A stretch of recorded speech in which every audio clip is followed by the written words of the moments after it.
I forgot what I had to say. Anyway, let's have the next speaker.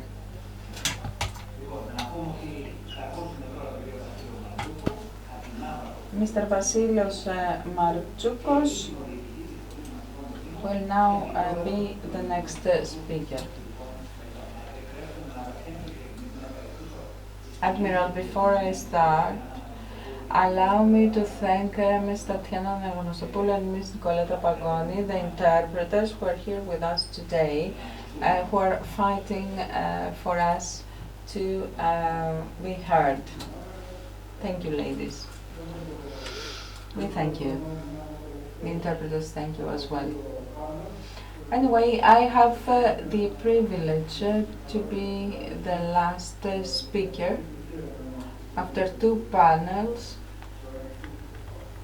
and I would like to congratulate you for your courage, because you will have to listen to me at 11:10. If you want to find more information about the Institute, of which I'm a member, elisme.gr. The previous speaker spoke about GPS that is lost when you travel. You should know that when I was a captain, and others did that as well, I would cover the GPS as soon as the boat left the port. I had to make my sailors real sailors, because with a GPS everybody can sail. If you want to be a sailorman, you cannot rely on a GPS. Now, in order not to overlap with the previous speakers, I decided to speak about targets in the Eastern Mediterranean. But before talking about that, let's say a few things about the developments in the area. Let's start with the US. I believe they have 2 main incentives and targets. First of all, the new president wants to allow its economy to become neat and the debt. That's why he speaks about tariffs, Panama, Ukraine, Greenland. That's why he got rid of US aid, why he decreased the defense budget. Sales, domestic sales have increased, and he invested huge money on AI because he believes it's a pillar of growth. And then the second target is to intercept China. NIMEC is the Russian approach. They see Israel as a port to the European Union in terms of energy, economy, etc. I'm sure you said a few things about that.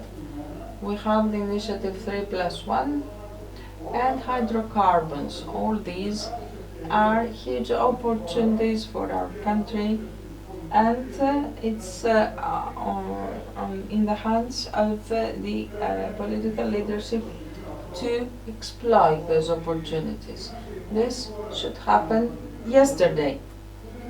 We are the only country in Eastern Mediterranean that hasn't had a single drill. The Croatians, the Italians, the Albanians, the Israelis, Egyptians, Cypriots, Turks, everybody has had at least one drill. Who hasn't? The state with the largest fiscal debt. We should be the first to do it.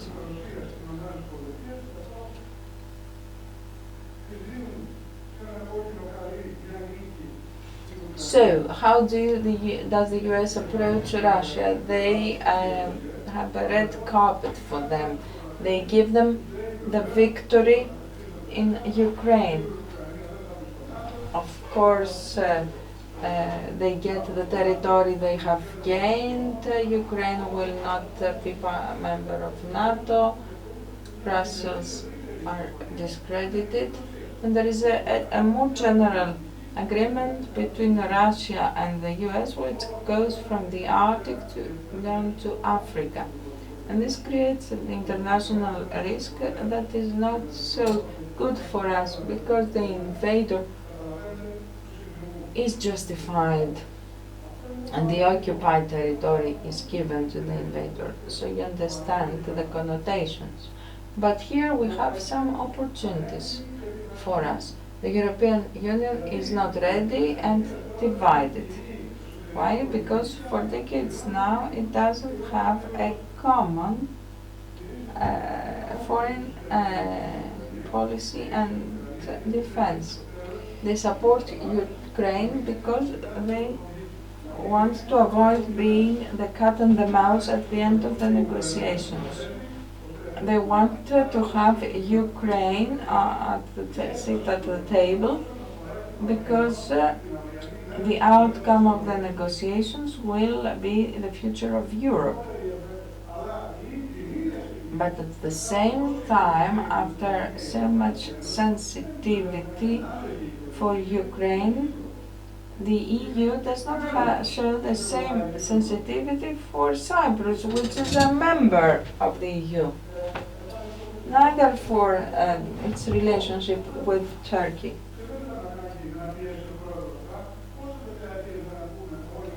Strategic autonomy. This is something we want. We shouldn't have Mr. Trump impose it on us, and it's something we wanted. But only 1% of the budget is not enough. The alliance of the willing. They go back they go in from the back door. These are high risk moves. Energy security in the Eastern Mediterranean.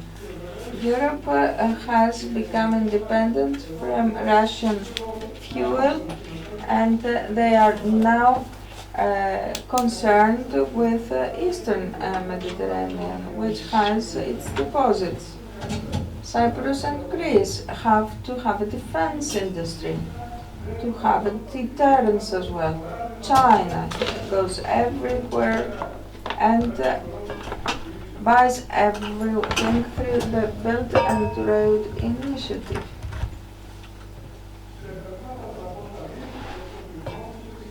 $300 billion is the budget. They invest in high technology. Russia will be the winner. We have a bilateral agreement with the US, and the Black Sea is the springboard for showing power in the Eastern Mediterranean, the whole Mediterranean, and Northern Africa. Turkey, revisionist, neo-Ottomanist, Islamicized, with an anti-Western rhetoric, protects the Muslims, supports, of course, the terrorists in the area. We should not cease repeating that. It invades a series of countries. It has created its own borders of it in the heart, from Thessaloniki to I don't know where. It hasn't signed the Montego Bay Convention. It takes arbitrary initiatives on the sea. There's no rule of law or democracy, and it undermines vital interests. And here are some of the indications. Look at the maps. This is the Eastern Mediterranean. This is the blue homeland. All islands of the Eastern Aegean are red. The Cyprus issue. Cyprus has a recognized high value. They have a good relationship with the US and France. However, the invasion and occupation has become a dialogue between two communities, And the best solution is a bi-zonal, bi-communal federation with political equality. Mr. Mazis spoke about that. Alas, high geopolitical value, proper alliances and member of the Security Council. But we are sending out unclear political messages. We also always contradict ourselves. Our national strategy is not easy to see. Things change whenever ministers change and governments change. National deterrence. It's not convincing. We are hostages. Is this a strong word? Yes, but for 50 years you have reservations. You don't extend to 12 miles, you don't declare your EEZ, you do not create maritime parks, and you don't land cables in Kassos. And okay, Kassos is okay. We don't even land cables between Lesbos and Chios. What does it mean when you cannot connect two islands or islands with mainland Greece? This is sovereignty. The interconnection in your territories is interrupted. This is the Eastern Mediterranean. The Greek element is dominant here. Whoever controls our territorial waters has access to 3 continents. Let's not forget that. And of course we control the straits, because the straits alone are vulnerable. They are nothing without those who control Thrace and the northern Aegean, and the axis between Israel, Cyprus and Greece deviates from Turkey. Now, Israel, it is concerned about the alignment between the terrorist regime in Syria and Turkey. Maybe Egypt will be vulnerable in the future. The Sisi doesn't want to be there everywhere. Iran cannot become a nuclear power, important defense power and industry. We have it in Israel and they are doing well. I hope we have a closer relationship in the future. It has energy and trade ambitions, and they want to eradicate terrorism in Eastern Mediterranean and the Red Sea. All the things we mentioned before cannot be achieved if we have terrorists there. It's a precondition. That's for us to know.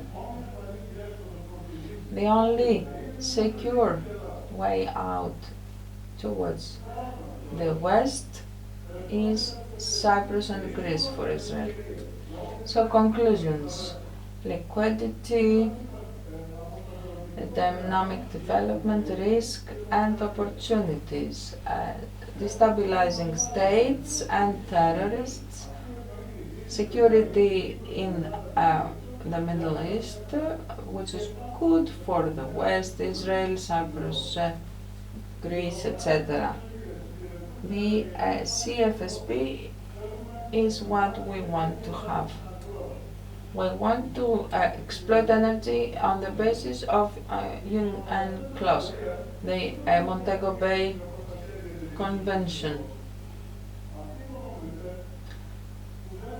Those who undermine security in the Middle East, those who do not align with the UNC clause. They should align with the West at a certain point in time. Every destabilizing force in the area is a threat for infrastructure. What is critical infrastructure? And infrastructure that is linked to the survival of a state and the proper function of vital infrastructure. Stable provision of information and energy, transport, economy, health, food, water and other public and private services which are vulnerable. Critical infrastructure. They are interconnected and vulnerable, but 80% of Europe's critical infrastructure is in the hand of private companies. What does this mean? The state and the privates should work together closely. There are duties, obligations, close cooperation, common standards.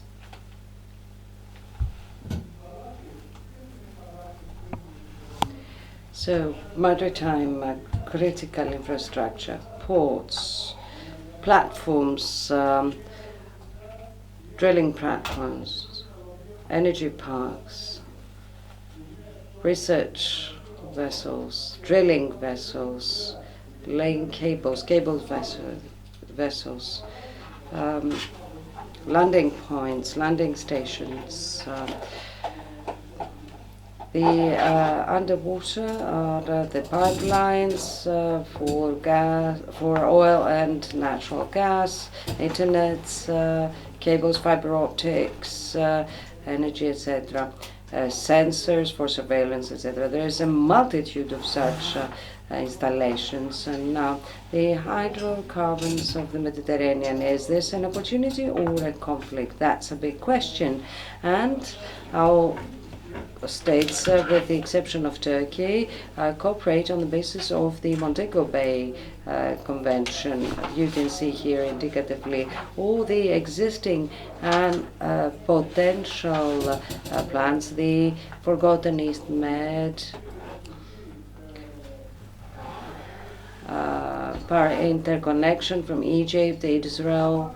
And I'm really, really sorry, but when we listen to ministers stating against this, claiming that this won't be the Gulf of Mexico, and we aim at green growth, when we know that at least natural gas will be used at least until 2050. Other energy facilities that are vulnerable, ports, all these may be potential targets. Vessels, platforms, cable ships, drilling. Well, this is quite interesting. 99% of global digital communication is done with the use of underwater cables, which means that this covers all our services, economy, industry, etc. 95% of internet communication is done through 200 large underwater cables and another 340 main cables, the longest of which has a length of 40,000 kilometers and dozens of landfalls. You can understand how this expands. Underwater energy cables and pipelines are vulnerable to sabotage or to espionage. You can see here the landfall of underwater cables. This is the global situation of underground networks and grids.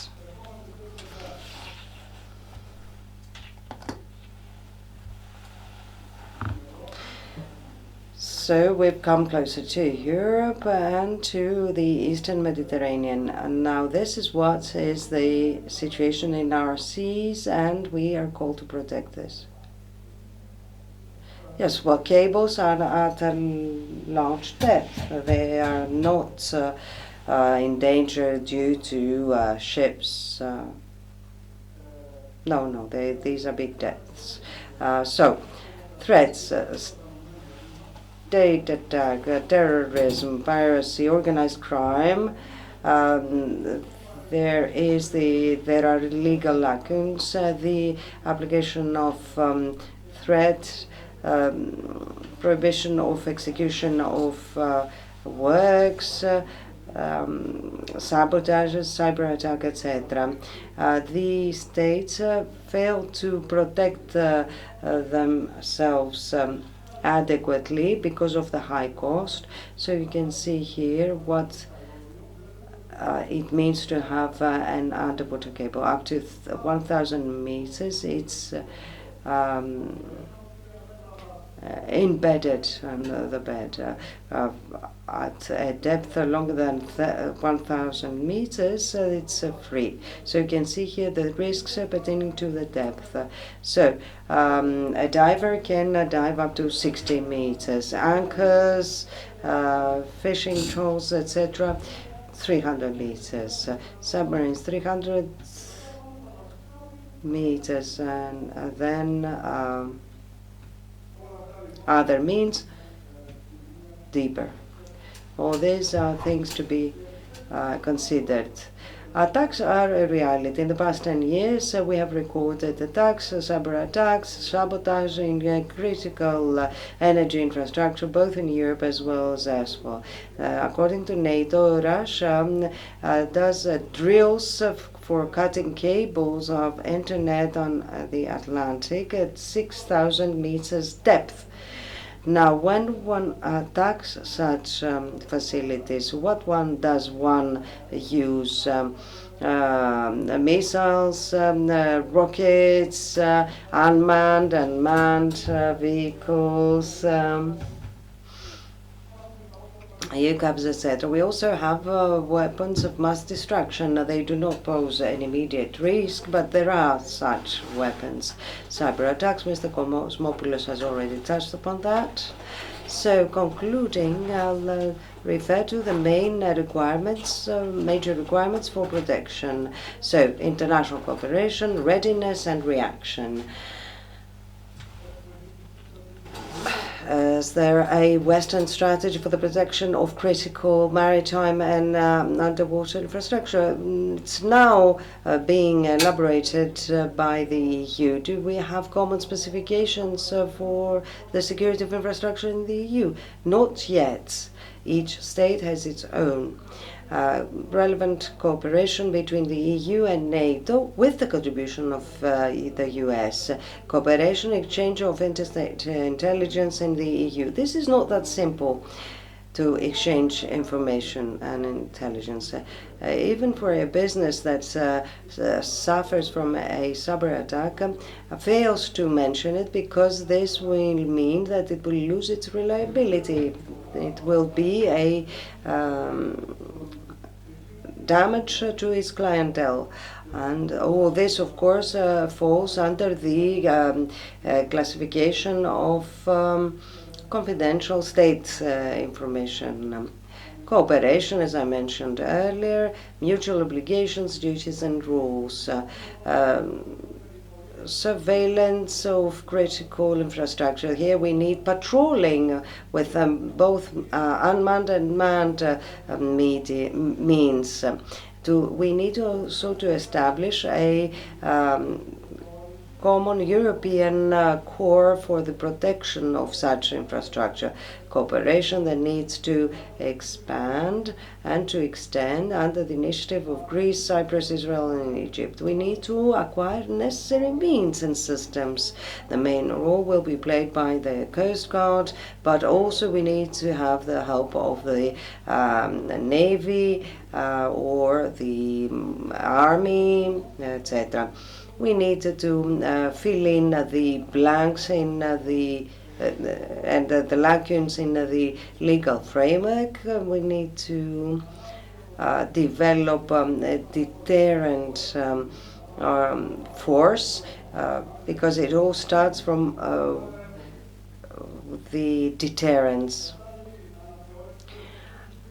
We need to review and revise the national system for managing crisis. So all these are new parameters that need to be introduced fast in this system. Special vessels, underwater vessels that are suitable for rapid repairs of such damages, special organization, to capability to tackle cyber attacks, resilience of infrastructure, strategic reserves. So this is where I will conclude with just a few more pictures of underwater means above pipelines, inspecting, repairing.